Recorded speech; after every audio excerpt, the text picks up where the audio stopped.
Hello, my name is Pascal Krenger, and it is my great pleasure to present you our publication entitled Influence of Antigen Density and Toll-like receptor ligands on Preclinical Efficacy of a VLP-based vaccine against peanut allergy. VLP peanut is a new vaccine candidate for the treatment of peanut allergy, which has been enrolled in a phase 1 clinical trial this year.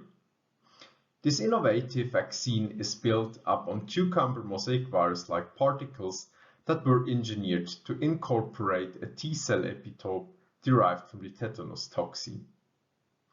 The production process in E. coli involves the expression of cucumber mosaic virus-derived subunits, depicted here in dark blue, as well as of cucumber mosaic virus-derived subunits that are genetically fused with the peanut allergen RH2, depicted here in light blue. This results in the formation of VLP peanut particles encapsulating negatively charged prokaryotic RNA originating from the expression host. The repetitive display of the RH2 allergen on the particle surface stimulates the induction of a specific humoral immune response through efficient B-cell activation, as proven in our recent publication, the next generation virus-like particle platform for the treatment of peanut allergy. We found that the protective capacity of VLP peanut is based on the induction of RH2 specific IgG antibodies, which can directly neutralize the allergen or which can engage the Fc gamma R2b inhibitory receptor present on allergic effector cells.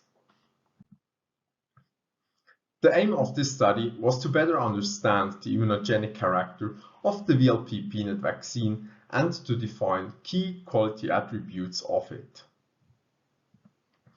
For this purpose, we focused on one side on the encapsulated prokaryotic RNA that acts as a toll-like receptor ligand and is incorporated during particle formation. Secondly, we investigated the correlation between the RH2 antigen density on the surface of the particles and the immunogenicity of the vaccine. To investigate the influence of the encapsulated RNA on the immunogenicity, we manufactured a VLP peanut vaccine with a reduced RNA content, denoted as VLP peanut low RNA. We immunized wild-type or toll-like receptor 7 knockout mice with VLP peanut or with VLP peanut low RNA. As a control, we included one group of mice that received unmodified cucumber mosaic virus-like particles instead of a vaccine. Our findings revealed that mice immunized with the VLP peanut low RNA vaccine displayed significantly reduced RH2 specific IgG titers in their serum, in contrast to those immunized with the standard VLP peanut vaccine. Interestingly, the absence of a toll-like receptor 7 signal did not lead to a decrease in antibody titers, but rather resulted in the diminished formation of high-avidity antibodies.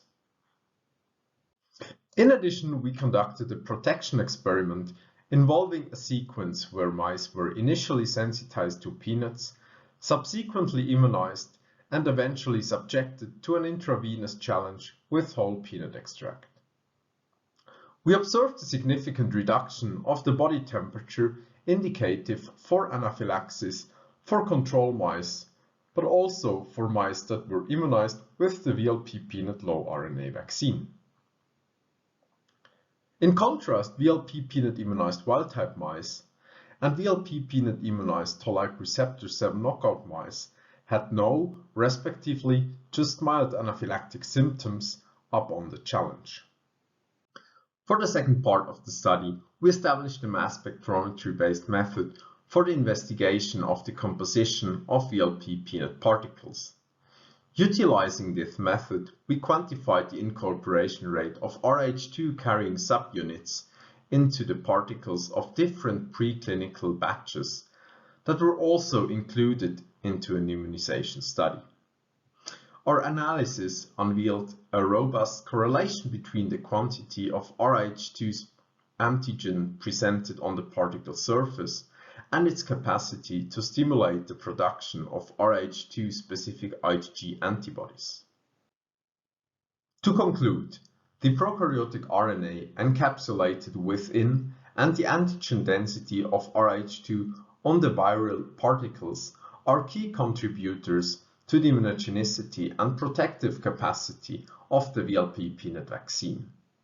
Our findings highlight the function of toll-like receptor ligands as adjuvants and the importance of repetitive antigen display for the stimulation of the humoral immune system. I would like to thank everyone who contributed to this study, the journal Allergy for its publication, and especially you for your interest.